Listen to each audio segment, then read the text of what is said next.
जेव्हा आपण आजकाल ज्या काही न्यूज आपण ऐकतोय म्हणजे जनरली अत्याचार किंवा हिंसा किंवा सुसायडल केसेस त्याचा विचार करताना एक थॉट माझ्या मनात आला. थोडा कोरिलेट केलं मी, की साधारण मागच्या 25-30 वर्षांमध्ये ज्या पद्धतीने पॅरेंटिंगचे ॲस्पेक्ट्स जे चेंज झाले. म्हणजे फॉर एक्झाम्पल साधारण 7 ते 8 वर्षापर्यंत जनरली एक बेबी किंवा एक बॉय घरामध्ये असतो. त्यामुळे त्याचे ज्या पद्धतीने लाड केले जातात.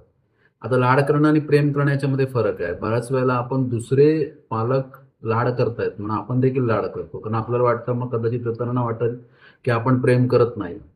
आणि मग 8 वर्षापर्यंत नॉन कंडिशनल जो ॲस्पेक्ट आहे म्हणजे आपल्या मुलांना हवं ते आणून देणं, हातात देणं, त्यांना कुठचेही श्रम पडू नयेत, कुठचाही त्रास होऊ नये आणि त्याच्यानंतर 8 ते 9-10 वर्षानंतर जेव्हा ते मूल शाळेत जायला लागतं किंवा शिक्षणाच्या फील्डमध्ये ते येतं, तेव्हा मग त्याच्याकडून कंडिशनल एक्स्पेक्टेशन्स ठेवले जातात. म्हणजे तुला एवढे मार्क्स पाडायचेच आहेत किंवा तुला अशा पद्धतीने परफॉर्म करायचं आहे किंवा तुला अशा पद्धतीने तुला प्रूव्ह करायचं आहे किंवा आपली फॅमिली बॅकग्राऊंड असं आहे, पालकांचं एज्युकेशनल बॅकग्राऊंड असं आहे. यू हॅव टू प्रूव्ह आणि ते जे प्रेशर आहे, या 2 कैचीमध्ये सापडल्यामुळे बऱ्याच वेळेला मुलांमध्ये fear of failure and fear of rejections या 2 प्रकारच्या फिअर आतमध्ये वाढायला लागतात आणि त्याचा परिणाम त्यांच्या पुढच्या आयुष्यामध्ये अगदी म्हणजे नोकरी, करियर, मॅरेजेस आणि वेगवेगळ्या पद्धती मध्ये तो दिसायला लागतो.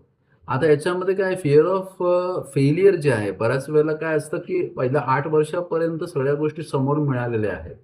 त्यामुळे सक्सेससाठी किंवा एखादी गोष्ट मिळवण्यासाठी खूप श्रम घ्यावे लागतात, हा विचार तिथे तर तयारच नाहीये. दुसरी गोष्ट, मग अशा वेळेला जर आपण फेल झालो आणि आपण परफॉर्म नाही करू शकलो, तर मग आपले आई-वडील किंवा आपले आजूबाजूचे लोक आपल्याला काय म्हणतील? आणि fear of rejection that is almost correlated with fear of missing out. Okay.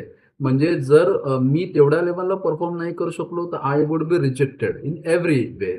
म्हणजे मी माझ्या ग्रुप्समधून बाहेर टाकला जाईल, मला वाईट टाकलं जाईल, माझ्याशी कोणी संपर्क ठेवणार नाही.